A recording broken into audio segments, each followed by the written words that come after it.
I am here to presenting a case study related to a company law which is Royal British Bank versus Turquoise which took place in 1856. Royal British bank एक bank है जिसके पास एक company के 2 directors जाते हैं loan लेने के लिए ऑफ 2000 यूरोस। उस कंपनी के आर्टिकल ऑफ एसोसिएशन में इस चीज़ की परमिशन होती है कि वो किसी आउटसाइडर से लोन ले सकें और बैंक भी आर्टिकल ऑफ एसोसिएशन को देखते हुए उस कंपनी को लोन प्रोवाइड कर देता है। जब बैंक कंपनी को लोन प्रोवाइड करता है तो कंपनी उस लोन के बदले में बैंक को सिक्योरिटीज़ कह लें या बॉन्ड कह लें वो इशू करते हैं। जो आर्टिकल ऑफ एसोसिएशन है उसके अंदर 3 कंडीशंस होती हैं। सबसे पहली कंडीशन ये है कि साइन होने चाहिए 2 डायरेक्टर्स के। सेकेंडली ये है कि एक कंपनी के अंदर जनरल मीटिंग अरेंज की जाए। थर्डली रेजोल्यूशन पास किया जाए शेयर होल्डर्स की परमिशन से। अब उस कंपनी के जो 2 डायरेक्टर्स जाते हैं बैंक के पास लोन लेने के लिए वो उन दोनों के सिग्नेचर्स तो उन बॉन्ड उन सिक्योरिटीज़ के ऊपर होते हैं लेकिन ना ही कोई कंपनी के अंदर जनरल मीटिंग अरेंज की जाती है ना ही कोई रेजोल्यूशन पास होता है। अब हमारे पास यहाँ पे एक कॉन्सेप्ट आएगा डॉक्ट्राइन ऑफ कंस्ट्रक्टिव नोटिस। इसके अंदर ये है कि इस कॉन्सेप्ट में ये चीज़ है कि जो कोई भी आउटसाइडर है वो जब कंपनी को लोन देने से पहले उसको कंपनी के आर्टिकल ऑफ एसोसिएशन और मेमोरेंडम ऑफ एसोसिएशन के बारे में कंप्लीट नॉलेज होना चाहिए।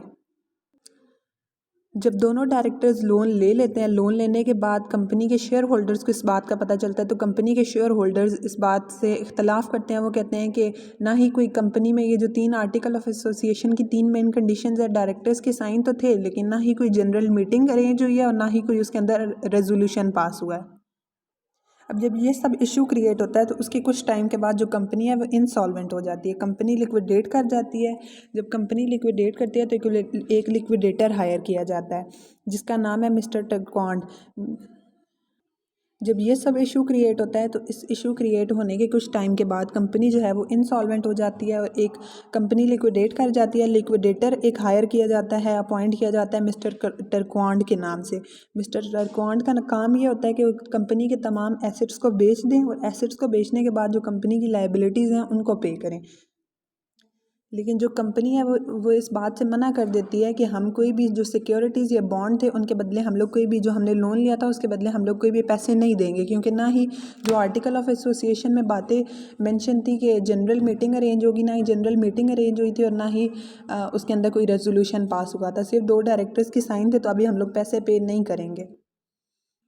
इसके बाद ये मामला कोर्ट में जाता है। कोर्ट तमाम मामले को देखने के बाद ये फैसला देती है कि जो कंपनी कोई भी आउटसाइडर है वो कंपनी को लोन देने से पहले सिर्फ उसके आर्टिकल और मेमोरेंडम ऑफ एसोसिएशन को देखेगा और देखने के बाद आर्टिकल और मेमोरेंडम ऑफ एसोसिएशन की इन्फॉर्मेशन रखेगा और इन्फॉर्मेशन रखने के बाद कंपनी को लोन प्रोवाइड कर देगा। उनका काम नहीं है, ये तो कंपनी का काम है कि वो लोग जनरल मीटिंग अरेंज करें और रेजोल्यूशन पास करें। उनको तो कंपनी के इंटरनल अफेयर का नहीं पता, उनको तो सिर्फ एक्सटर्नल अफेयर्स का पता है। तो वो इस चीज़ से उनका कोई ताल्लुक नहीं है कि कंपनी रेजोल्यूशन पास कर रही है या नहीं कर रही और कंपनी कोई जनरल मीटिंग अरेंज हुई है या नहीं हुई। तो ये जो कोर्ट का फैसला होता है ये कोर्ट का जो डिसीजन होता है ये रॉयल बैंक के हक़ में चला जाता है और रॉयल बैंक को जो सिक्योरिटीज़ होती हैं या बॉन्ड्स होते हैं उनके बदले में पैसे अपने वापस मिल जाते हैं।